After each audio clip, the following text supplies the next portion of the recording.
નમસ્કાર. આજના આ રસપ્રદ વિશ્લેષણમાં આપ સૌનું સ્વાગત છે.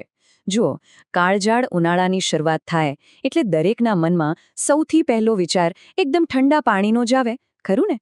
ફ્રિજનું પાણી ભલે ગમે તેટલું ઠંડુ હોય, પણ તે ગળાને નુકસાન પહોંચાડી શકે છે અને બળતરા પેદા કરી શકે છે. તેની સામે માટીના માટલાનું પાણી સ્વાસ્થ્ય માટે ઉત્તમ, એકદમ શુદ્ધ અને તાજગીભર્યું માનવામાં આવે છે. તો ચાલો આજે કોઈપણ જાતના આધુનિક ઉપકરણ વિના પાણીને ઠંડુ રાખવાની આ સદીઓ જૂની પરંપરાગત પદ્ધતિ પાછળના અદ્ભુત વિજ્ઞાનને ખૂબ જ સરળ ભાષામાં સમજીએ. ઉનાળામાં ઘણીવાર એવું બને છે કે આટલી કાળજી રાખવા છતાં માટલામાં ભરેલું પાણી બિલકુલ સામાન્ય તાપમાનવાળું જ રહે છે અને જોઈએ તેવું ઠંડુ થતું નથી. અહીં એક બહુ જ વ્યાજબી પ્રશ્ન ઊભો થાય છે કે શું ખરેખર માટીનો ઘડો ખરાબ છે કે પછી તેને ગોઠવવાની આપણી રીત ખોટી છે? હકીકતમાં મોટાભાગના કિસ્સાઓમાં સમસ્યા માટલામાં નહીં પણ તેના સેટઅપમાં અને તેને રાખવાની પદ્ધતિમાં જ હોય છે. આજના આ વિશ્લેષણ દ્વારા આપણે આ જ ગુથીને ઉકેલવાના છીએ. તો ચાલો સૌથી પહેલા બાષ્પીભવન અને ઠંડક પાછળના મૂળભૂત વિજ્ઞાન તરફ આગળ વધીએ, જે આ પરંપરાગત માટલાને આટલું અસરકારક બનાવે છે. આ અદૃશ્ય વિજ્ઞાન ખરેખર કોઈ જાદુ જેવું છે. બાષ્પીભવન દ્વારા ઠંડક એટલે શું? માટલાની માટીમાં અત્યંત ઝીણા, નરી આંખે ન દેખાય તેવા છિદ્રો હોય છે, જેમાંથી પાણી ધીમે ધીમે બહાર ઝરે છે. જ્યારે આ પાણી બહારની હવાના સંપર્કમાં આવે છે ત્યારે તે સૂકાઈ જાય છે, એટલે કે તેનું બાષ્પીભવન થાય છે. આ પ્રક્રિયા દરમિયાન સપાટી પરનું પાણી અંદરની ગરમી ખેંચી લે છે અને પરિણામે અંદર રહેલું પાણી એકદમ ચિલ્ડ થઈ જાય છે, જાણે કે માટલું શ્વાસ લઈ રહ્યું હોય અને પરસેવો પાડીને પાણીમાંથી ગરમી બહાર કાઢી રહ્યું હોય. પ્રકૃતિનું આ કેવું અદ્ભુત વિજ્ઞાન છે! આ વિજ્ઞાન સમજ્યા પછી હવે માટલા માટે યોગ્ય જગ્યા અને હવાની અવરજવરના શ્રેષ્ઠ સંચાલન પર વાત કરીએ. માટલાને ક્યાં મૂકવું તે અત્યંત જરૂરી બાબત છે. જો માટલાને સીધા સૂર્યપ્રકાશમાં અથવા બંધ કબાટ જેવી કોઈ જગ્યાએ રાખવામાં આવે તો ઠંડક આપતી પેલી બાષ્પીભવનની પ્રક્રિયા સાવ અટકી જાય છે, કારણ કે ત્યાં હવાની કોઈ અવરજવર જ હોતી નથી.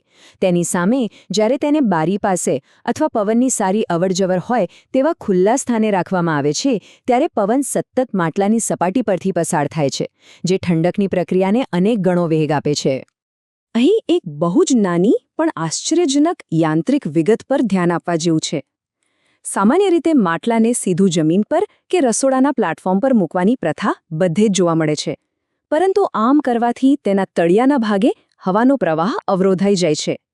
જો માટલાને વિશિષ્ટ સ્ટેન્ડ પર રાખવામાં આવે તો તેને નીચેથી પણ હવા મળે છે, એટલે કે પૂરી 360 ડિગ્રી હવાની અવરજવર થાય છે, જે પાણીને મહત્તમ સ્તરે ઠંડુ કરવા માટે બિલકુલ આવશ્યક છે. આગળ વધીએ અને એ સમજીએ કે આ ઠંડકને મહત્તમ કઈ રીતે બનાવી શકાય. ચાલો કેટલાક એવા સક્રિય ઉપાયો જોઈએ જે આ કુદરતી પ્રક્રિયાને જાતે જ વધુ ઝડપી બનાવે છે.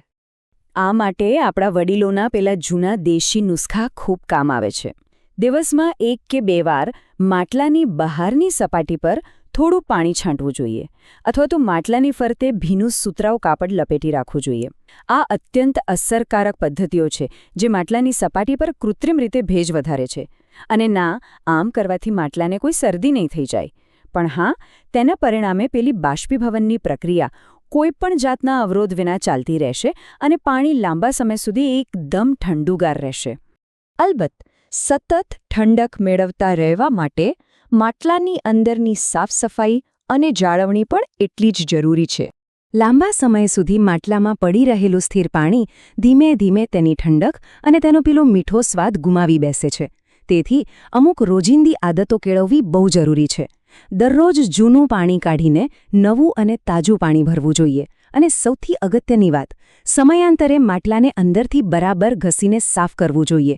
જો આમ ન કરીએ તો પાણીના ક્ષાર અને કચરાને લીધે પેલા અત્યંત સૂક્ષ્મ છિદ્રો બંધ થઈ જશે અને માટલાનું શ્વાસ લેવાનું કાયમ માટે બંધ થઈ જશે.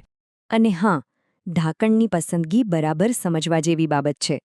માટલામાં ધૂળ કે જીવાત ન પડે તે માટે તેને ઢાંકવું તો ફરજિયાત છે, પણ જો કોઈ એરટાઇટ એટલે કે હવાચુસ્ત ધાતુ કે પ્લાસ્ટિકનું ઢાંકણ વાપરીશું તો તે ગરમીને અંદર જ જકડી રાખશે અને હવાની અવરજવર અટકાવી દેશે. તેથી જ માટીનું ઢાંકણ અથવા સુતરાઉ કાપડ વાપરવું એ વૈજ્ઞાનિક દ્રષ્ટિએ 100% સાચો વિકલ્પ છે, કારણ કે તેમાંથી હવા આસાનીથી આરપાર જઈ શકે છે. હવે એક છેલ્લી પણ બહુ જ રસપ્રદ મૂંઝવણ ઉકેલીએ. માટલામાં બરાબર કેટલું પાણી ભરવું જોઈએ? આ એક એવી વિગત છે જેને ઘણીવાર સાવ અવગણવામાં આવે છે. અહીં પાણી અને હવાનું સંતુલન બહુ જ અદ્ભુત રીતે સમજવા જેવું છે. માટલાને છેક ઉપર સુધી એટલે કે તેના ગળા સુધી ક્યારેય છલોછલ ન ભરવું જોઈએ. અંદર મોટાભાગનો હિસ્સો પાણીનો હોવો જોઈએ અને થોડોક હિસ્સો હવાનો. જો માટલું પૂરેપૂરું કાંઠા સુધી ભરેલું હશે તો અંદર હવાના પરિભ્રમણ માટે કોઈ જગ્યા જ નહીં બચે. કાંઠા પાસે થોડી જગ્યા ખાલી રાખવાથી અંદર હવાનું ઉત્તમ સંતુલન જળવાય છે અને આ જ કારણસર પાણી ખૂબ જ ઝડપથી ઠંડુ પણ થાય છે. તો ચાલો ફ્રિજની દુનિયાથી થોડું આગળ વિચારીએ અને આજના આ વિશ્લેષણના અંત તરફ આગળ વધીએ. ફ્રીજ વગર કુદરતી, શુદ્ધ અને ઠંડા પાણીનો આનંદ માણો. આ એક નાનકડું વાક્ય આખી પદ્ધતિની સફળતાનો સચોટ સારાંશ છે.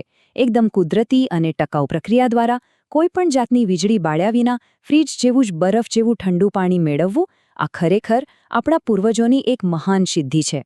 આ પદ્ધતિ પર્યાવરણ અને આપણા શરીર બંને માટે એકદમ ઉત્તમ છે. અંતે આ એક પ્રશ્ન સૌએ ઊંડાણપૂર્વક વિચારવા જેવો છે. જ્યારે આપણું પ્રાચીન વિજ્ઞાન આટલી સંપૂર્ણ, સુરક્ષિત અને કુદરતી ઠંડક આપી શકે છે, તો પછી ગળાને નુકસાન કરતા આધુનિક ઉપકરણો પર શા માટે નિર્ભર રહેવું?